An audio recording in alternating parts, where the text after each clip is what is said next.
తాజ్మహల్లో అదేంటది? అది సమాధి. యేసుక్రీస్తుల వారు చనిపోయిన తర్వాత పాతి పెట్టింది సమాధిలోనే. మరి యేసుక్రీస్తుల వారు పాతి పెట్టుంటే ఆ సమాధిలో శవం ఉందా? ఈరోజు శవం లేదు. మరి ముంతాజ్ గారు నుండి ఆ తాజ్మహల్ శవం ఉందా లేదా? ఉంది.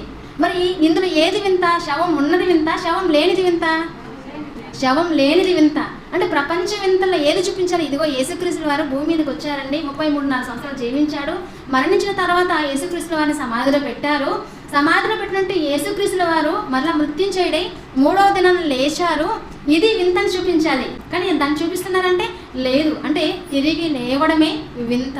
నేడు మానవాళికి వింతని దేనిని అనాలో దేనిని అనకూడదని కూడా తెలియకుండా పోయిందండి.